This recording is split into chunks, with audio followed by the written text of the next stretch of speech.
बिस्मिल्लाहिर्रहमानिर्रहीम, अस्सलामुअलैकुम। It's me your anatomy and physiology lecture Naima. आज का जो हमारा टॉपिक है वो है यूरिनरी सिस्टम से the structure and introduction of neuron, mention on page number 140 to 141 and the lecture is for session 2020। So starting with the structure and introduction of nephron. Nephron क्या है? लास्ट लेक्चर में हम लोगों ने discuss किया था in detail the structure of kidneys कि kidneys का स्ट्रक्चर क्या है। आज जो हमने पढ़ना है वो है नेफ्रॉन, जो कि उसका आपकी किडनीज़ का फंक्शनल एंड स्ट्रक्चरल यूनिट है किडनीज़ का। ठीक है, उसका जो स्ट्रक्चर है वो हमने आज डिस्कस करना है। सेम लाइक दी किडनीज़ की तरह नेफ्रॉन का भी स्ट्रक्चर है मिलता हुआ। नेफ्रॉन जो है, सबसे पहली बात ये है कि नेफ्रॉन है क्या? It is a basic structural and functional unit of kidneys which is capable of forming urine. जितना भी आपका यूरिन फॉर्मेशन का प्रोसेस है, ब्लड की फिल्ट्रेशन का प्रोसेस है, वो आपकी किडनीज़ के नेफ्रॉन्स में ही होता है। ठीक है, number of nephron, her kidney में हमारे पास ऑलमोस्ट मिलियंस ऑफ नेफ्रॉन मौजूद होते हैं। ठीक है, 1.1 मिलियन इन ईच किडनी। जो हमारे पास नेफ्रॉन की लेंथ है total, that is 45 to 65 mm। Type of nephron की बात करते हैं तो दो टाइप्स के होते हैं nephron on the basis of their location की बेसिस के ऊपर कि कौन सा नेफ्रॉन किस रीजन में मौजूद है किडनीज के, उसकी बुनियाद के ऊपर दो तरह के नेफ्रॉन्स बॉडी के अंदर होते हैं। First one is the cortical nephron and second one is juxtamedullary nephrons. Cortical का मतलब है कि वो नेफ्रॉन्स, कॉर्टिकल वर्ड डिनोट कर रहा है, रिप्रेजेंट कर रहा है cortex region of your kidneys. ठीक है, तो वो नेफ्रॉन जिनके ग्लोमेरुलाई जो होंगे, द इनिशियल पोर्शन जिनका होगा उन near to the close to the surface और close to the cortex region, वो कहलाते हैं कॉर्टिकल नेफ्रॉन्स। ठीक है, आपकी किडनीज के अंदर 80% ऑफ टोटल नेफ्रॉन जो है वो, उसमें से 80% जो है वो तमाम तर हैं कॉर्टिकल नेफ्रॉन्स। ठीक है, बाकी रिमेनिंग 20% जो है वो है जक्स्टामेड्युलरी नेफ्रॉन्स। उसके बाद हमारे पास है जक्स्टामेड्युलरी। ये वो नेफ्रॉन्स हैं जिनके जो इनिशियल पोर्शन है, कॉर्पसल रीजन जिनका है या ग्लोमेरुलाई रीजन है, वो लाई करता है deep into the renal cortex और नियर टू द मेड्यूला। ये मेड्यूलरी नेफ्रॉन वो नेफ्रॉन्स होते हैं जिनका अपर रीजन, जिनका ग्लोमेरुलाई जो है वो रीच करता है आपके पूरे कॉर्टेक्स रीजन को और inner of the medulla.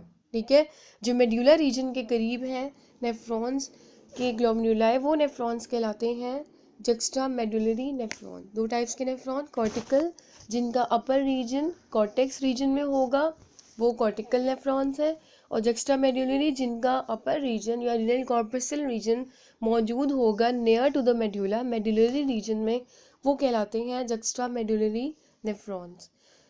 Coming towards the parts of the nephron कि नेफ्रॉन के कितने पार्ट्स हैं। नेफ्रॉन को अगर आप ओवरऑल देखें तो उसके दो पार्ट्स हैं। The first one is renal corpuscle, जो दूसरा पार्ट है वो है रीनल ट्यूब्यूल्स का।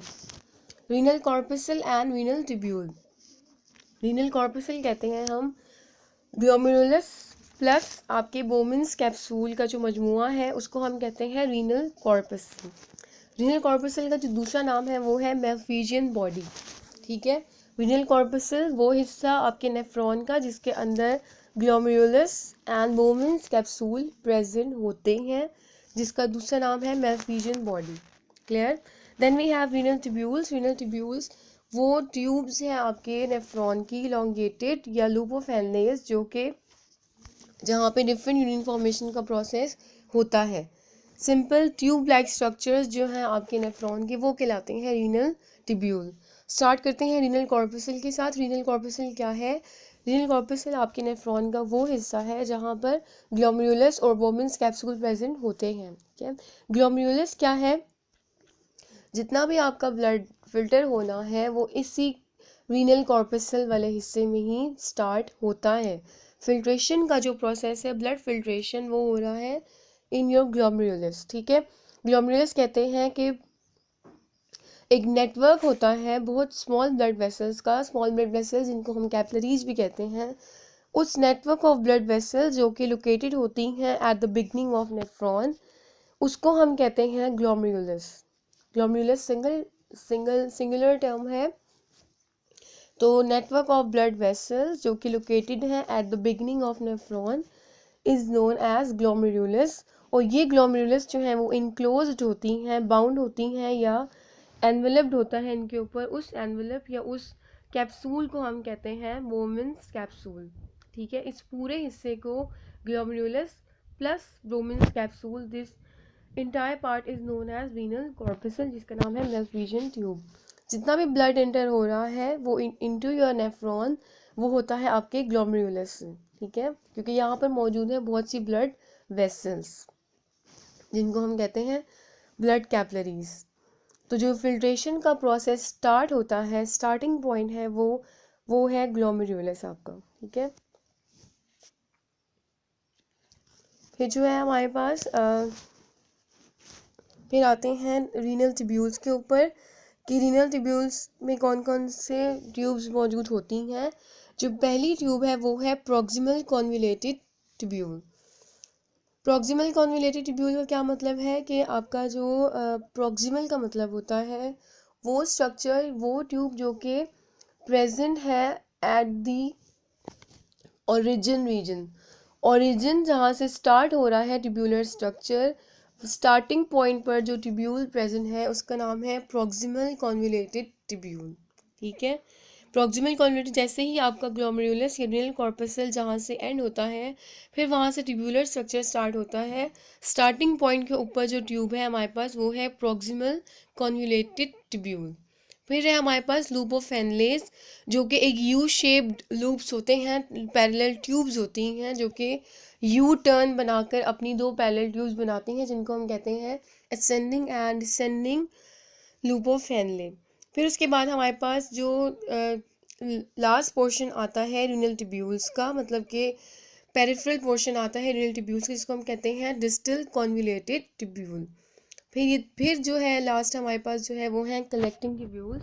कलेक्टिंग ट्यूब्यूल्स कहते हैं कि तमाम तरह जो भी आपका फिल्ट्रेट है वो सारा का सारा अब ड्रेन हो रहा है किसमें, कलेक्टिंग डक्ट में। ये कलेक्टिंग डक्ट्स जो है वो कलेक्ट करती हैं फिल्ट्रेट को from all parts of the tubules और ड्रेन करती हैं इनटू द रीनल पेल्विस, और रीनल पेल्विस से फिर वो यूरेटर्स में जाती है यूरिन। ठीक है, अब बात करते हैं कि रीनल ट्यूब्यूल्स जो है उनका फंक्शन क्या है। आपकी किडनीज के अंदर जो भी आपका फिल्ट्रेट है पहला जो बन रहा है, जैसे ही ब्लड आता है आपके रीनल कॉर्पसल रीजन में, तो वहाँ पर पहला प्रोसेस स्टार्ट होता है ब्लड के फिल्ट्रेशन का। ठीक है, ग्लोमेरुलस के अंदर लार्ज पार्टिकल्स जो हैं वो फिल्टर आउट हो जाते हैं।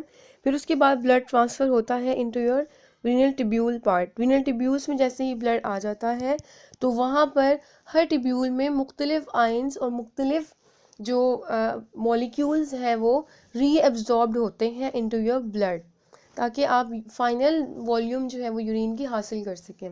पहला स्टेप होगा आपका वो उसमें ग्लोमेरुलस में, फिर ये जो फिल्ट्रेट बनेगा ये ट्रांसफ़र होगा रीनल ट्यूब्यूल्स में। रीनल ट्यूब्यूल्स में बहुत सारी ट्यूब्स हैं, ascending, descending, proximal and convoluted and then collecting. इन तमाम तर ट्यूब्यूल्स के अंदर मुख्तलिफ आयंस, मुख्तलिफ मॉलिक्यूल्स, मुख्तलिफ साइज़ के और कॉम्पोजिशन के रीअब्जॉर्ब्ड होते हैं वापस ब्लड में। ठीक है, फिर जो है इस तरह से एक डाइल्यूटेड यूरिन जो है वो फॉर्म होता है जो कलेक्टिंग डक्ट के ज़रिए से आपकी renal pelvis and renal pelvis के ज़रिए से आपकी यूरेटर्स में पास आउट होता है। तो इन ट्यूब्यूल्स का मकसद सिर्फ इतना है कि इन्होंने रीअब्जॉर्प्शन करवानी है, फिल्ट्रेशन करवानी है बहुत से यूज़फुल सब्सटेंसेस की, मटेरियल्स की, मॉलिक्यूल्स की इनटू योर ब्लड स्ट्रीम। ठीक है, ताकि वो ब्लड स्ट्रीम का हिस्सा बन सकें और बाकी जो रिमेनिंग फिल्ट्रेट है आपके पास वाटर प्लस योर मिनरल्स वो जो है वो बनाते हैं यूरिन। फिर हमारे पास जो है वो बात करते हैं कि ट्यूब्यूल्स का थोड़ा स्ट्रक्चर देख लेते हैं। ट्यूब्यूल्स जो है उनकी जो लेंथ है वो रेंज करती है फ्रॉम 30 to 50 मिलीमीटर लॉन्ग। ठीक है, ट्यूब्यूल्स की जो लेंथ है वो एक स्टैंडर्ड है इसका, ये है 30 to 50 मिलीमीटर लॉन्ग होती हैं आपकी नेफ्रॉन की ट्यूब्यूल्स। ठीक है, अच्छा उसके बाद हमारे पास इनिशियल पोर्शन जो है वो ट्यूब्यूल का वो है प्रॉक्सिमल कॉन्वुलेटेड ट्यूब्यूल जो कि लाई करता है in the renal cortex. Renal corpuscle और प्रॉक्सिमल कॉन्वोल्यूटेड ट्यूब्यूल जो है वो मौजूद होते हैं कॉर्टेक्स रीजन में, और बाकी जो आपकी ट्यूब्यूल्स हैं वो मौजूद होती हैं आपके मेडुलरी रीजन में। ट्यूब्यूल्स जो है अच्छा, फिर प्रॉक्सिमल जो सबसे पहला पोर्शन है ट्यूब्यूल का, प्रॉक्सिमल कॉन्वोल्यूटेड ट्यूब्यूल, ये डिसेंड करता है, नीचे की तरफ आता है रीनल पायरामिड्स में, और रीनल पायरामिड्स में आकर एक यू शेप टर्न करता है। यू शेप टर्न बनाने के बाद ये फिर दोबारा वापस जाता है इनटू दी कॉर्टेक्स। कॉर्टेक्स में जाने के बाद जो है वो कॉर्टेक्स में जाता है at a point near it's point of entry in medulla. ये जो पूरा एक लूप सा बन रहा है, ये सेक्शन ऑफ ट्यूब्यूल जिनके अंदर दो पैरेलल लेंथ की ट्यूब्स हैं और एक बेंड है, इस पूरे हिस्से को हम कहते हैं लूप ऑफ हेनले। ये किस तरह से फॉर्म हो रहा है यहाँ पे आप देख सकते हैं कि ये जो प्रॉक्सिमल कॉन्वोल्यूटेड ट्यूब्यूल जहाँ पे एंड होती है, ये डिसेंड करती है, डाउनवर्ड जाती है into renal pyramids. Renal pyramids में जाने के बाद ये एक यू शेप टर्न बनाती हैं, यू शेप टर्न बनाने के बाद ये वापस आती हैं कॉर्टेक्स में। इस तरह से हमारे पास दो पैरेलल लेंथ की क्या आ रही हैं, ट्यूब्स आ रही हैं, और एक बेंड आ रहा है, कर्व आ रहा है। इस पूरे हिस्से को हम कहते हैं लूप ऑफ हेनले। ठीक है, उसके बाद लूप ऑफ हेनले के बाद हमारे पास स्टार्ट हो रहा है डिस्टल कॉन्वोल्यूटेड ट्यूब्यूल, जो कि डिस्टल एंड है आपकी ट्यूब्यूल्स का। फिर ये डिस्टल कॉन्वोल्यूटेड ट्यूब्यूल जो है वो अपना फिल्ट्रेट डालता है into your collecting duct. Collecting duct में तमाम तरह ट्यूब्यूल्स से जितना भी फिल्ट्रेट बन रहा था वो ड्रेन होता है। फिर ये कलेक्टिंग डक्ट्स क्या करती हैं, आपके यूरिन को या फिल्ट्रेट को जो है वो पहुंचाती हैं रीनल पेल्विस में पैपिला के ज़रिए से, और फिर रीनल पेल्विस ओपन होता है यूरिटर्स में, ताकि आगे यूरिटर्स के ज़रिए से यूरिन को आगे ब्लैडर में ट्रांसपोर्ट करवाया जा सके। तो हमने आज से स्ट्रक्चर को डिस्कस करना था नेफ्रॉन के, कि नेफ्रॉन का स्ट्रक्चर क्या है बेसिक, और हर जो हिस्सा है आपकी ट्यूब्यूल्स हैं उनका मेन फंक्शन क्या है। इस डायग्राम के अंदर आप देख सकते हैं कि आपके पास जो स्ट्रक्चर है यहाँ पर नेफ्रॉन का बना हुआ है, और हर स्ट्रक्चर का जो है वो एक वन लाइन फंक्शन भी मेंशन किया गया है। सबसे पहले बात करते हैं ग्लोमेरुलस की।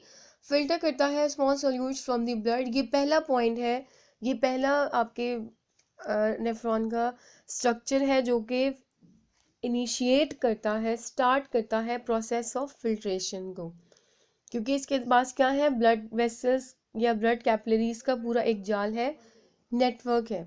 सेकंड जो है हमारे पास वो है प्रॉक्सिमल कॉन्वोल्यूटेड ट्यूब्यूल। प्रॉक्सिमल जहाँ से आपका tubular structure renal tubule start होती हैं, वहाँ से जो पहली स्टार्टिंग ट्यूब्यूल है वो है प्रॉक्सिमल कॉन्वोल्यूटेड ट्यूब्यूल। इसका जो फंक्शन है, ये रीएब्जॉर्ब करवाता है आयंस को, वाटर को एंड न्यूट्रिएंट्स को, और रिमूव करता है टॉक्सिन्स को, और जो फिल्ट्रेट का पीएच एडजस्टमेंट है वो भी इसी ट्यूब्यूल में होती है। Then third we have descending loop of Henle. Loops of Henle में सबसे पहले है डिसेंडिंग एंड देन असेंडिंग। ठीक है, क्योंकि ये रीनल ये जो लूप मैंने अभी मेंशन किया है किस तरह से फॉर्म हो रहा है, दो पैरेलल ट्यूब्स और एक बेंड की मदद से। डिसेंडिंग लूप ऑफ हेनले का मकसद ये होता है, यहाँ पर एक्वापोरेंस होते हैं, चैनल्स होते हैं वाटर के लिए, जो कि अलाउ करते हैं water to pass from the filtrate into the interstitial fluid, कि वो फिल्ट्रेट से वाटर को निकाल कर आईसीएफ इंटरस्टिशियल फ्लूइड में जो है वो वापस शामिल कर देते हैं। Then we have ascending loop of Henle. Ascending loop of Henle जो ऊपर की तरफ जा रहा है लूप, उसका फंक्शन ये है कि ये रीअब्जॉर्ब करता है सोडियम को एंड क्लोराइड को फिल्ट्रेट से और वापस डाल देता है into the interstitial fluid. Then fifth पे है डिस्टल ट्यूब्यूल। डिस्टल ट्यूब्यूल जो है वो सेलेक्टिव जो है वो हमारे पास रीअब्जॉर्प्शन करवाती है, सिक्रीट करती है, एब्जॉर्ब करती है डिफरेंट आयंस को, ताकि जो ब्लड का पीएच है और इलेक्ट्रोलाइट बैलेंस है उसको मेंटेन किया जा सके। And then at the last we have collecting duct. Collecting duct का जो मकसद होता है वो रीअब्जॉर्ब करती हैं सॉल्यूट्स को और वाटर को फ्रॉम द फिल्ट्रेट। इसके अलावा जितना भी आपका फिल्ट्रेट फॉर्म हो रहा है, फाइनल वॉल्यूम ऑफ फिल्ट्रेट, वो आती है कलेक्टिंग डक्ट में, और ये कलेक्टिंग डक्ट्स जो हैं वो आपके final volume of filtrate that is known as urine, उसको लेकर जाती हैं into your renal pelvis through papilla, and then into renal pelvis से ये जाता है आगे यूरेटर्स में। तो ये तो था basic structure and the function of your nephron.